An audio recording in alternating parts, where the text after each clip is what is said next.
अस्सलाम वालेकुम फ्रेंड्स, मैं हूं मोहम्मद आदिल शरीफ और आप देख रहे हैं मैथ्स ऑफिशियल। उम्मीद करता हूं आप सब लोग खैर आफियत से होंगे। घर, गाड़ी, मोटरसाइकिल और ड्यूरेबल गुड्स हर किसी की ख्वाहिश होती है, मगर इन ख्वाहिशात को पाया तकमील तक पहुंचाने के लिए पैसा इंतहाई ज़रूरी है। चाहे वो पैसा आपका अपना जमा शुदा हो या चाहे वो आप किसी फाइनेंशियल इंस्टीट्यूशन से हासिल करें, ये आप पर डिपेंड करता है। मगर आज मैं आपको बताऊंगा कि आप मीज़ान बैंक से इस्लामी उसूलों के मुताबिक किस तरह कर्ज़ लेकर अपनी ये ख्वाहिशात पूरी कर सकते हैं। वीडियो की जानिब बढ़ने से पहले आपसे रिक्वेस्ट है कि मेरे चैनल मैथ्स ऑफिशियल को सब्सक्राइब कर दें। उसके साथ ही ऑल नोटिफिकेशन बेल को प्रेस करें ताकि आपको हर नई आने वाली वीडियो की अपडेट सबसे पहले मिल सकें। इस वेबसाइट का लिंक मैं आपको डिस्क्रिप्शन में दे दूंगा। वीडियो के अंदर सारा तरीका आपको बताऊंगा कि क्या क्या रिक्वायरमेंट्स है, एलिजिबिलिटी क्राइटेरिया क्या है और कौन कौन इसको ले सकता है। तो यहाँ पर जब आप इस वेबसाइट के ऊपर आएंगे तो आपने सर्च कर लेना है। अगर आप मैनुअली सर्च करते हैं तो मीज़ान बैंक लोन्स सर्च करेंगे, कुछ इस तरह से इंटरफेस आएगा। क्रोम के अंदर ओपन कर लेना है आपने इसको। सबसे पहले है कार इजारा, बाइक इजारा, कंज्यूमर ईज़ी होम। ठीक है, आप कार के लिए भी लोन ले सकते हैं, बाइक के लिए भी ले सकते हैं। अपनी जो ड्यूरेबल गुड्स होती हैं घर के अंदर, लग्जरीज कमोडिटीज़, आप उनके लिए भी लोन ले सकते हैं। उसके अलावा अगर आप अपना घर बनाना चाहते हैं तो आप उसके लिए भी लोन ले सकते हैं। यहाँ से पहले मैं आपको जो है कुछ जो इम्पोर्टेंट है वो यहाँ से बता दूंगा। बाकी सब का तरीका भी वही होगा अप्लाई करने का, आपने वो ख़ुद देख लेना है। सबसे पहले मैं आपको कार के बारे में बता देता हूँ कि आप कार के लिए किस तरह अप्लाई कर सकते हैं। तो यहाँ पर आपने नीचे जाना है, स्क्रॉल डाउन का, एलिजिबल फॉर कार इजारा। तो यहाँ पर देखें तो सैलरीड प्रोफेशनल, बिजनेसमैन, दो तरह के लोग कर्ज ले सकते हैं। एक सैलरीड प्रोफेशनल होना चाहिए या फिर बिजनेसमैन होना चाहिए, या आपका अपना कारोबार हो या आप किसी इदारे में नौकरी करते हों। सबसे पहले देख लेते हैं सैलरीड प्रोफेशनल के लिए क्या रिक्वायरमेंट है। अगर आप परमानेंट हैं, किसी जगह पर जॉब कर रहे हैं, तो कम से कम आपके 3 महीने जो है वहाँ पर आपकी करंट जॉब के अंदर होनी चाहिए। और आप जो है मुसलसल पिछले 2 सालों से कोई ना कोई काम कर रहे हो, नौकरी कर रहे हो, जॉब कर रहे हैं, चाहे वो परमानेंट थी या जो है कॉन्ट्रेक्चुअल थी। उसके अलावा अगर आप कॉन्ट्रैक्ट पे किसी जगह पर काम कर रहे हैं तो उसके लिए कम से कम आपके जो 6 महीने हैं वो उस फैक्ट्री के अंदर, उस कंपनी के अंदर, उस फर्म के अंदर होने चाहिए, जो मिनिमम कम से कम। और उसके बाद ज़्यादा से ज़्यादा जो आपने कम से कम जो 3 साल आपने किसी भी जो कंपनी के अंदर काम किया हो मुसलसल पिछले 3 सालों में। उसके बाद है जी नेट टेक होम इनकम। ठीक है, जो आपकी जो नेट टेक होम इनकम जो आमदनी होनी चाहिए वो क्या होनी चाहिए जी, in excess of 2 times the monthly rental. ठीक है, कि जो आपसे तकाफुल लिया जाएगा, जो आपकी जो इस कर्ज़े के ऊपर आपसे माहाना जो लिया जाएगा, किराया लिया जाएगा, रेंट लिया जाएगा, उसके जो है उससे 2 गुना ज़्यादा होनी चाहिए। उसके बाद स्पाउस वेरीफाइएबल इनकम, जो आपका शरीक हयात है उसकी जो वेरीफाइएबल इनकम होनी चाहिए वो अप टू एक्सटेंट ऑफ 50% होनी चाहिए। यहाँ पर नीचे जो 2 कंडीशंस हैं, ठीक है, इतनी ज़रूरी नहीं है, ऊपर वाली कंडीशन ज़रूरी थी जो मैंने आपको बता दी। उसके बाद बिजनेसमैन के लिए क्या रिक्वायरमेंट्स हैं, क्या एलिजिबिलिटी क्राइटेरिया है। कम से कम उसके 2 साल, जो उसने अभी बिज़नेस शुरू किया हुआ है, 2 साल उसको शुरू किए हुए होने चाहिए। अगर आपकी दुकान है, ठीक है, बिजनेसमैन के अंदर वो तमाम लोग आते हैं जिनका अपना कोई ना कोई, चाहे वो छोटा काम है या बड़ा काम है, चाहे वो रेडी लगाते हैं, परचून की दुकान है, बहुत बड़ी इंडस्ट्री है, बिजनेसमैन उसको कहते हैं। जो अपने पैसों से अपना जो है कारोबार शुरू करता है उसको बिजनेसमैन कहते हैं, चाहे वो छोटा बिजनेसमैन हो या बड़े दर्जे का बिजनेसमैन हो। उसके बाद उसकी पोजीशन क्या होनी चाहिए, ठीक है, उसका उस कारोबार के अंदर क्या किरदार होना चाहिए। या तो वो प्रोप्राइटर होना चाहिए, या वो अगर किसी के साथ पार्टनरशिप में है तो उसकी जो पार्टनरशिप का जो उसका पार्टनर होना का लाजमी होना चाहिए उसके अंदर, या फिर वो उस बिज़नेस का डायरेक्टर होना चाहिए। नेट टेक इन होम इनकम क्या होनी चाहिए, इन excess of 2 times the monthly rental. इसका भी वही सीन है जो इंडिविजुअल का था। उसके बाद स्पाउस वाला और नीचे जितने भी जो इसकी एलिजिबिलिटी क्राइटेरिया है वो और इंडिविजुअल, इन दोनों का सेम है। उसके बाद यहाँ पर हम आगे देखते हैं और यहाँ पर हम देख लेते हैं जी कि special offer for all new locally assembled and non commercial vehicles. ठीक है, व्हीकल्स कौन सी आप ले सकते हैं, किस कंपनी की, सुजुकी, टोयोटा, होंडा, 3 कंपनीज़ की आपको गाड़ियाँ मिल सकती हैं बैंक के थ्रू। ठीक है, अगर आप बैंक से लेना चाहते हैं तो। उसके बाद पीरियड ऑफ फैसिलिटी, ठीक है, जो आप जो इसकी साथ आपने इसकी जो पैसे देने होंगे वो कम से कम 1 साल से लेकर 7 साल के दरमियान का टेन्योर होगा। आप 1 से 7 साल के अंदर इसकी एक साथ इसकी जो पेमेंट है वो अदा कर सकते हैं। उसके बाद है एडवांस रेंट या सिक्योरिटी डिपॉज़िट। आपसे जो एडवांस लिया जाएगा वो कम से कम आपकी गाड़ी की जितनी कीमत होगी उसका 15% आपसे लिया जाएगा, यानी 15% जो आपकी उसकी व्हीकल की कास्ट होगी उसका 50% आपसे कम से कम लिया जाएगा। अगर आप ज़्यादा से ज़्यादा देना चाहते हैं तो आप उसका 50% दे सकते हैं। मिसाल के तौर पर अगर आप एडवांस में अगर आपकी गाड़ी 2 लाख की है तो आप उसका जो ज़्यादा से ज़्यादा जो उसका एडवांस दे सकते हैं वो आप उसका 1 लाख दे सकते हैं। अदरवाइज़ आप इसका 50% कम से कम दे सकते हैं। उसके बाद है जी रेजिडुअल वैल्यू। 1 साल 60%, 2 साल, ठीक है, यहाँ पर इसके सारी परसेंटेज बताई हुई है जो इसकी रेजिडुअल वैल्यू है। उसके बाद अप फ्रंट, ठीक है, अप फ्रंट क्या है जी 2500 इसकी कुछ फ़ीस होती है, ठीक है, वो आपको पे करनी पड़ेगी।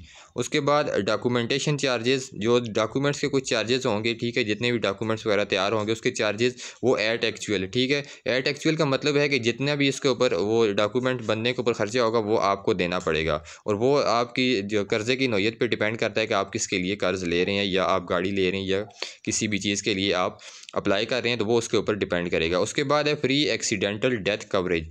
अगर आपका गाड़ी आपने ली है और आपका एक्सीडेंट हो गया और आपकी डेथ वगैरह होगी तो उसकी जो कवरेज होगी वो आपको 4 लाख से ऊपर आपको एज अ इंश्योरेंस वापस किए जाएंगे।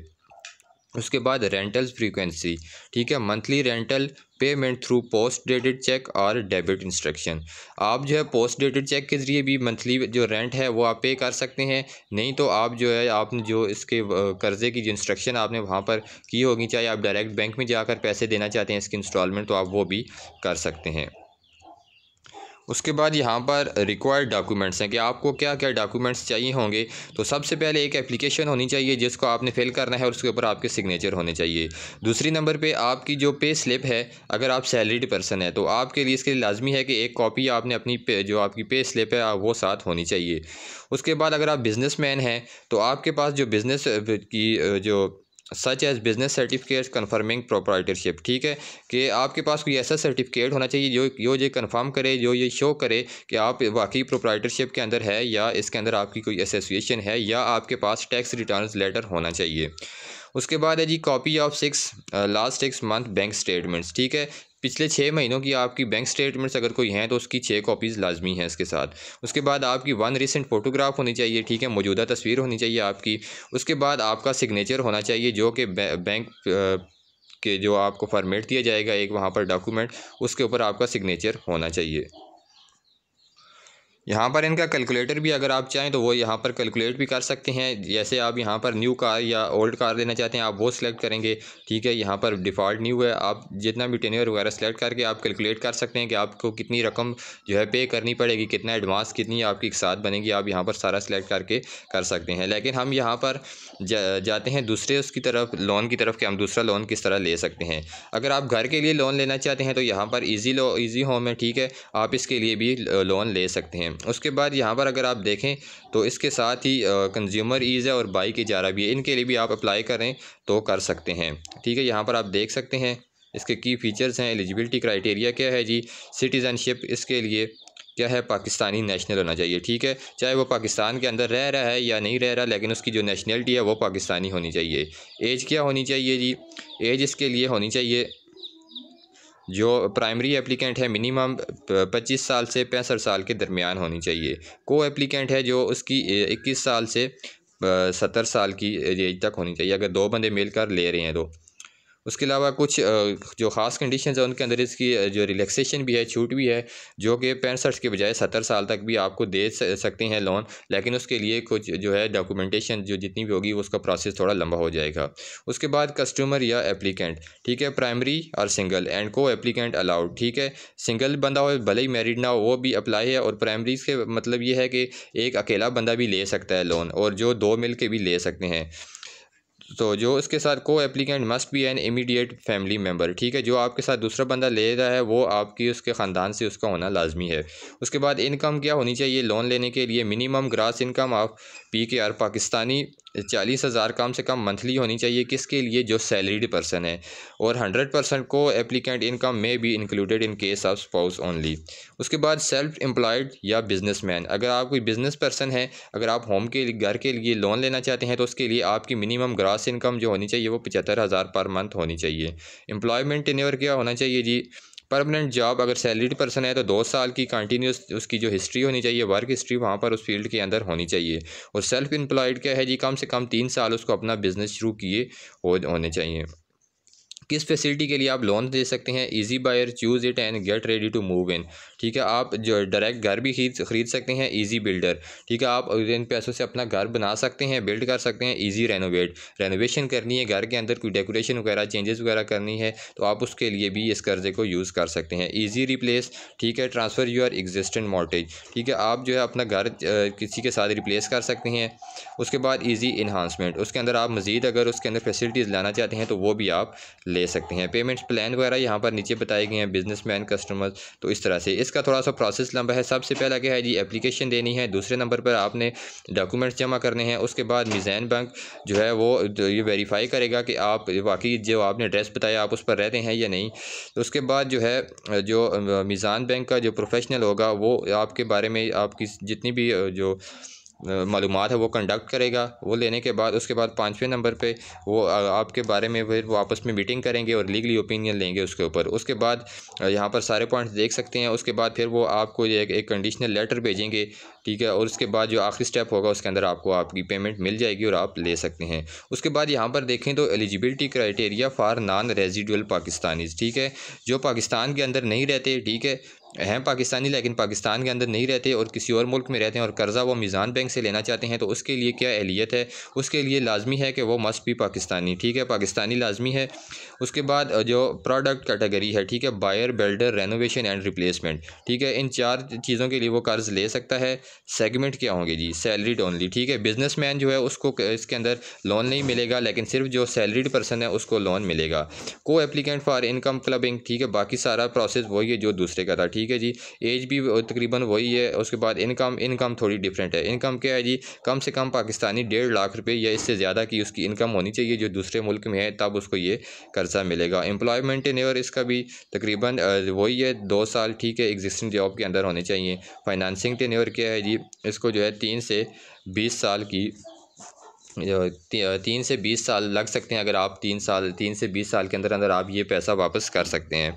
उसके बाद फाइनेंसिंग जो रेंज है वो क्या है? फाइनेंसिंग रेंज क्या है? कम से कम आप 5 लाख से लेकर 5 करोड़ तक का कर्ज़ ले सकते हैं इसके लिए, अपने होम के लिए। प्रोसेसिंग चार्जेस यहाँ पर देख लेते हैं। जो प्रोसेसिंग चार्जेस हैं सैलरीड पर्सन और बिजनेसमैन दोनों के लिए 8,000 ही हैं, ठीक है। प्रोसेस जो आपको कर्जा देने से पहले आपसे एडवांस में 8,000 लिया जाएगा, जो कि नॉट रिफंडेबल होता है, ठीक है, आपको वापस नहीं किया जाएगा। FED ऑन प्रोसेसिंग चार्जेस, ठीक है, ये भी 1280 रुपये दोनों से लिए जाएंगे। उसके बाद लीगल रिपोर्ट चार्जेस, ठीक है, जो लीगल रिपोर्ट तैयार होगी उसके जो चार्जेस होंगे वो भी एट एक्चुअल होंगे, मतलब कि जितने आपकी जिस नौयत का आपका लोन है उसके हिसाब से होंगे। उसके बाद प्रॉपर्टी वैल्यूएशन, ये भी एट एक्चुअल प्राइस होगी। इनकम एस्टिमेशन चार्जेस, ठीक है, इनकम आपकी जो एस्टिमेट करने के जो चार्जेस होंगे सैलरीड पर्सन से कोई नहीं लिए जाएंगे। उसके बाद जो दूसरा बंदा होगा वो उसकी इनकम के हिसाब से उससे चार्जेस लिए जाएंगे और उसके जितना प्रोसेस होगा उसके हिसाब से इनकम एस्टिमेशन चार्जेस होंगे। अगर इससे रिलेटेड आपके जहन में कोई क्वेश्चन है तो यहाँ पर नीचे फैक्ट्स हैं, ठीक है, आप यहाँ पर इनके क्वेश्चंस भी पढ़ सकते हैं। यहाँ पर हम स्टार्ट में चले जाते हैं और यहाँ पर है जी कंज्यूमर ईज़, ठीक है, आप मोबाइल वगैरह या घर की जितनी भी चीज़ें आप सब के लिए भी यहाँ पर लोन ले सकते हैं। किस किस के लिए ले सकते हैं लोन, यहाँ पर मैं आपको बता देता हूँ। आपने घर के अंदर LEDs इंस्टॉल करनी है, वॉशिंग मशीन लेनी है, मोबाइल फ़ोन लेना है, कैमरा लेना है, स्प्लिट ACs लेने हैं, लैपटॉप्स या डेस्कटॉप लेने हैं, जनरेटर लेना है, रेफ्रिजरेटर, उसके बाद ट्रेडमिली, उसके बाद डीप फ्रीज़र, किचन अप्लाइंसेस, जो भी आप लेना चाहें आप इसके लिए भी लोन ले सकते हैं मीज़ान बैंक के थ्रू। तो इसके लिए आपने बैंक जाना है और बैंक जाकर आप बाकी मालूमात आपको बैंक देगा, मतलब कि आपको एप्लीकेशन फॉर्म भी बैंक से मिलेगा, आप वहाँ पर जाकर फिल करेंगे और आपको बाकी तरीक़ाकार बता दिया जाएगा। जो तरीका मैंने बताया है सेम वही तरीका वो भी आपको बताएंगे, लेकिन आपको इसका एप्लीकेशन फॉर्म जो है वो बैंक से मिलेगा। तो इस तरह से आप लोन ले सकते हैं, अप्लाई कर सकते हैं और अपनी ज़िंदगी को खुशहाल बना सकते हैं। उम्मीद करता हूँ वीडियो पसंद आई होगी। वीडियो को लाइक कर दें और चैनल को लाजमी सब्सक्राइब करें। Thanks for watching the video.